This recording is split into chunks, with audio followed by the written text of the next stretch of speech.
আপনি বলেছেন ইস্তেগফার করতে থাকলে বিপদ দূর হয়। আমার এক বিপদে বহুবার ইস্তেগফার করার পরও বিপদ কাটেনি।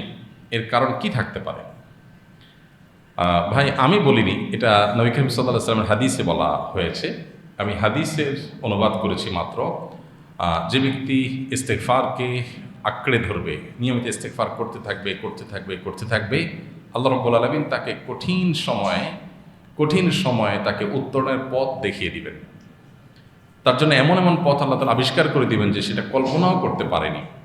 এইভাবে আল্লাহ তাআলা তাকে রক্ষা করবেন। এটা নবী সাল্লাল্লাহু আলাইহি ওয়াসাল্লামের একাধিক হাদিসে বর্ণিত হয়েছে।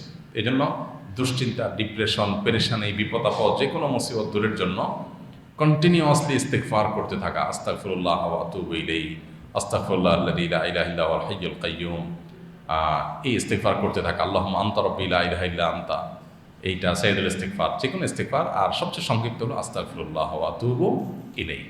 এই ইস্তেগফার করতে থাকা, যে কোনো একটা নিয়মিত সুন্দরভাবে অর্থ বুঝে বুঝে আল্লাহর কাছে মাপ চাইতে থাকা, এটা যে কোনো বিপদ আপদ থেকে মুক্তির অন্যতম উপায়। এটি নবী করিম সাল্লাল্লাহু আলাইহি ওয়াসাল্লামের হাদিস দ্বারা প্রমাণিত। এখন প্রশ্ন হলো, হাদিসে বলা হয়েছে ইস্তেগফার নিয়মিত করতে থাকলে আল্লাহ তাআলা বিপদ দূর করবেন, অথচ আমি ইস্তেগফার করলাম কিন্তু আমার বিপদ দূর হলো না, কারণটা কি? এর উত্তর দেওয়ার আগে আমি একটা উপমা দিতে চাই। উত্তরটা দিয়ে ফেলবো ইনশাআল্লাহ একদম টু দ্য পয়েন্টে, কিন্তু উপমাটা দিলে উত্তরটা বুঝতে সুবিধা হবে।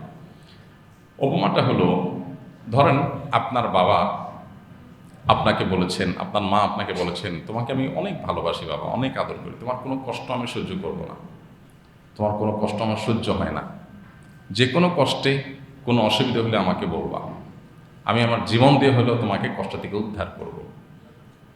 এইরকম কথা বন্ধু বন্ধুকে বলে, স্বামী স্ত্রীকে বলে, বাপ সন্তান এর মধ্যে এরকম আলাপচারিতা হতে পারে। এখন ধরুন কোনো বাবা তার ছেলে মেয়েকে বলেছে, বা কোনো বন্ধু কোনো বন্ধুকে বলেছে, হ্যাঁ, এটা বলার পর কোনো একটা সময় দেখা গেল যাকে এটা বলেছে, ধরেন সন্তানকে বলেছে, ছোট বাচ্চাকে বাবা মা বলেছে, তোমাকে অনেক আদর করি, তোমার কোনো কষ্ট বাবা মা হিসাবে আমরা সহ্য করব না, ইত্যাদি ইত্যাদি। এখন এই ছোট বাচ্চাটা, ওর ধরা যাক কোনো হসপিটালে ট্রিটমেন্ট চলতেছে, এখন ওকে ইনজেকশন পুশ করা হচ্ছে, তারপর অপারেশন হচ্ছে, তার ট্রিটমেন্ট করতে গিয়ে কষ্ট হচ্ছে। এই যে ডাক্তাররা ধরেছে, নার্সরা চেপে ধরেছে, ইনজেকশন পুশ করছে, অ্যানেস্থেসিয়া দিচ্ছে, ছুরি টুরি রেডি করছে, তার অপারেশন করবে। ওই অপারেশন থিয়েটারে যদি বাপ মা থাকেন, যে বলছেন তোমাকে অনেক ভালোবাসি, তোমার কোনো অসুবিধা হলে আমাকে বলবা, শুধু আমি জীবন দিয়ে ফেলবো, তাকে যদি বলে, তুমি না বলছো যে আমার কষ্ট তুমি দেখতে পারো না, তুমি না বলছো যে আমার কষ্ট তুমি সহ্য করবা না, তুমি না বলছো যে আমার কষ্ট হলে তুমি জীবন দিয়ে দিবা, এখন আমাকে বাঁচাও, ডাক্তারের ধাক্কা মারে ফালাও, নার্সদেরকে সরাই দাও, আমাকে উদ্ধার করো, কি বলেন? তখন বাপ মা কি বাচ্চার কথা শুনবে? যে হ্যাঁ ঠিকই তো, আমি যে ওয়াদা করছি অতএব আমি ওয়াদা রক্ষা করি, এরকম কিছু? নাকি বলবে যে না বাবা, তোমার এই কষ্টটা সহ্য করার মধ্যেই তোমার কি আছে? কল্যাণ আছে, তোমার আরোগ্য লাভ হবে।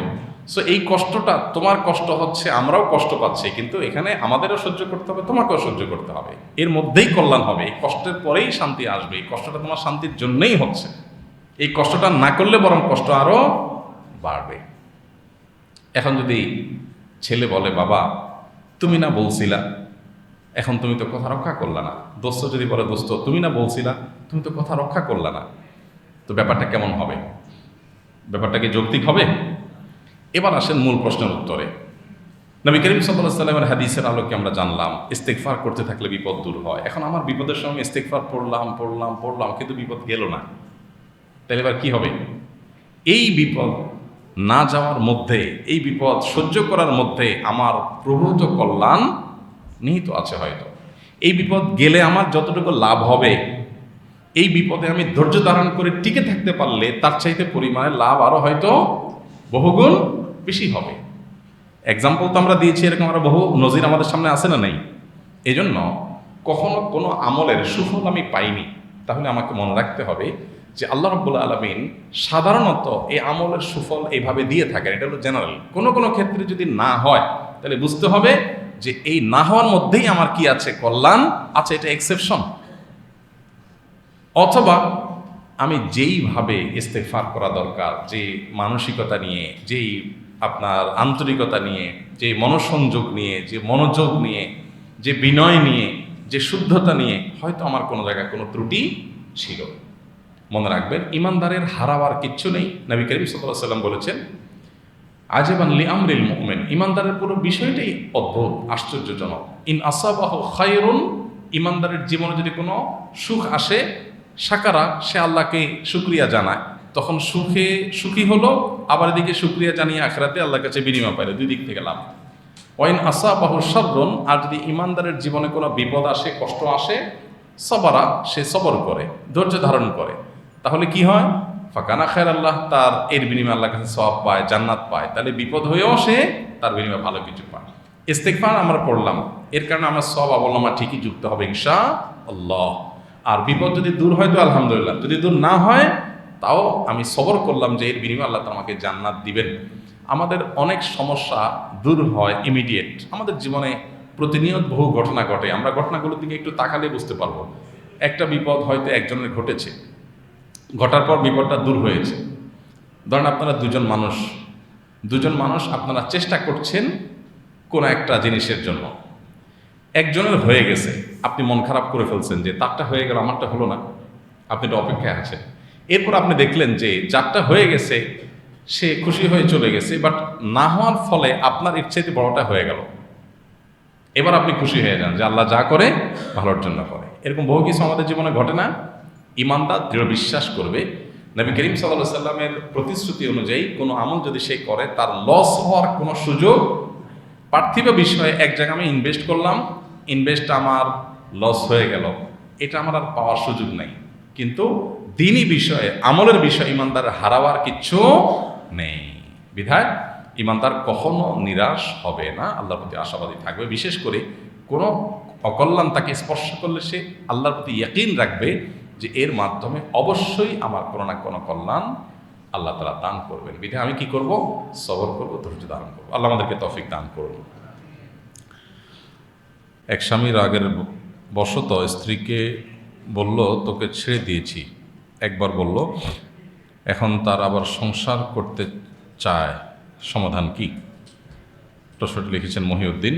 আমরা সবসময় বলি, তালাকের বিষয়ে আমাদের সাথে সাক্ষাৎ করে ফতোয়া বিভাগগুলোতে যে সশরীরে উপস্থিত হয়ে তার উত্তর জানার চেষ্টা করবেন, সেটা অধিকতর নিরাপদ। কারণ এই যে প্রশ্ন আপনি করেছেন, এখানেও কিন্তু জিজ্ঞেস করার ব্যাপার আছে যে আপনি স্ত্রীকে বললেন তোমাকে ছেড়ে দিলাম, এখানে আপনি কি মিন করেছেন, কয় তালাকে আপনার উদ্দেশ্য ছিল, যেটা উদ্দেশ্য থাকবে সেটাই হবে।